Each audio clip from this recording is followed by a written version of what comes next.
ചവറ ഗ്രാമപഞ്ചായത്ത് തട്ടാശ്ശേരി വാർഡിൽ പ്രവർത്തിക്കുന്ന വയോ ക്ലബിൽ ഓണാഘോഷ പരിപാടികൾ നടത്തി. വയോജനങ്ങളുടെ വിവിധ കലാപരിപാടികളും ഓണസദ്യയും നടന്നു. ചവറ ഗ്രാമപഞ്ചായത്ത് തട്ടാശ്ശേരി വാർഡിൽ പ്രവർത്തിക്കുന്ന വയോ ക്ലബിലാണ് ഓണാഘോഷ പരിപാടികൾ സംഘടിപ്പിച്ചത്.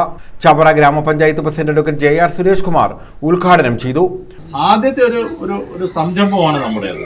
ഇങ്ങനെ ഒരു കാര്യം ചെയ്യാനിടയാക്കിയ സാഹചര്യം നേരത്തെയൊക്കെ പല പ്രാവശ്യം പറഞ്ഞിട്ടുണ്ട്. നമ്മുടെ നാട്ടിൽ ശ്രദ്ധിക്കപ്പെടാതെ പോകുന്ന, പലപ്പോഴും മനഃപൂർവ്വം അവഗണിക്കുന്ന ഒരു വിഭാഗമാണ് വയോജനങ്ങൾ. ചെറുപ്പകാലത്ത് അവർ ജോലിയൊക്കെ ചെയ്ത് വീടിനെയൊക്കെ പോറ്റി മക്കളെയൊക്കെ പോറ്റി വയസ്സ് ചെന്ന് കഴിയുമ്പോൾ പിന്നെ ഇനി അവരെ കൊണ്ട് പ്രയോജനമില്ല എന്ന് കാണുന്ന ഒരു ഘട്ടം വരുമ്പോൾ വയോജനങ്ങളെ കാര്യമായിട്ട് എല്ലാ വീട്ടിലുള്ള അവസ്ഥയല്ല ഞാൻ പറയുന്നത്, എല്ലാവർക്കും ഉള്ള അനുഭവമല്ല പറയുന്നത്, ചിലർക്കെങ്കിലും ഉണ്ടാകുന്ന ഒരു അനുഭവമാണ്. പിന്നെ പരിഗണിക്കേണ്ടതില്ല ഒരു തോന്നലിലേക്ക് അവർ കാര്യങ്ങൾ പോകുന്നു. വൈസ് പ്രസിഡന്റ് I ജയലക്ഷ്മി അധ്യക്ഷത വഹിച്ചു. K പ്രദീപ്, കുറ്റിയിൽ ലത്തീഫ്, വിജിമോൾ, റാഹില ബീവി, സരോജിനി, അംബികാദേവി തുടങ്ങിയവർ പങ്കെടുത്തു. വിവിധ കലാപരിപാടികളും ഓണസദ്യയും ഒരുക്കി. News bureau, Chavara.